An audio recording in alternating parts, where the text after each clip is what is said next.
សួស្តីបងប្អូនទាំងគ្នាថ្ងៃនេះខ្ញុំចង់បង្ហាញបងប្អូនអំពីរបៀបនៃការកំណត់username ទៅលើ Facebook Chat បាទអញ្ចឹងតើគេធ្វើដោយរបៀបណាបងប្អូនសូមចូលទៅតាមដានជាមួយខ្ញុំទាំងអស់គ្នាជំហានដំបូងបងប្អូនសូមចូលមកកាន់ Chat Messenger នេះមកបាទកន្លែងនេះហើយយើងចុចមកបាទបន្តមកទៀតបងប្អូនសូមមើលមកកន្លែងសញ្ញាត្រេ3ខាងក្រោមឬខាងស្ដាំនេះគេដាក់ថាពាក្យថា menu យើងចុចទៅលើវាមកបន្ទាប់ពីនឹងហើយបងប្អូនមកចុចកន្លែងពាក្យថា setting នេះកន្លែងសញ្ញាកងចក្រហ្នឹងបាទបន្តមកទៀតបងប្អូនធ្វើការអូសចុះក្រោមបន្តិចបងប្អូនមកស្វែងរកពាក្យថា username នេះកន្លែងនេះណាបាទ username អញ្ចឹងយើងចុចទៅលើពាក្យថា username ហ្នឹងមកបាទបន្ទាប់ពីយើងចុចអញ្ចឹងហើយគឺវាចេញមក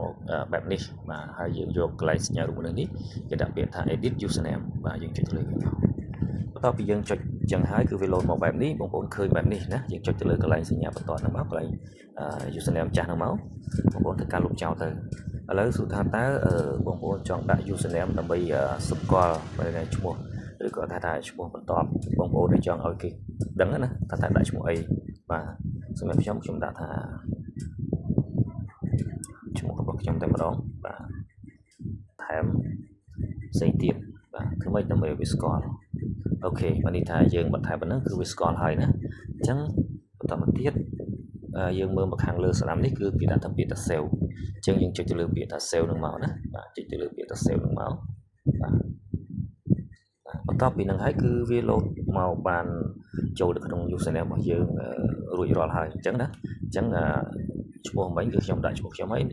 2211កតុយអញ្ចឹងវាលោតមកកន្លែងនេះហើយអញ្ចឹងបងប្អូនអរគុណហ្នឹងហើយបងប្អូនអរគុណសូមធ្វើការអនុវត្តជាក់ស្ដែងដោយខ្លួនឯងទៅបាទបើសិនជាបងប្អូនចង់ដូរទាក់ទងលើ username Facebook Chat នេះគឺបងប្អូនអាចធ្វើការផ្លាស់ប្ដូរបានបាទអញ្ចឹងសម្រាប់មេរៀននេះគឺមានតែប៉ុណ្្នឹងណាបងប្អូនអរគុណហើយសម្រាប់បងប្អូនដៃថ្មីសូមជួយចុច subscribe ទៅលើ channel របស់ខ្ញុំម្នាក់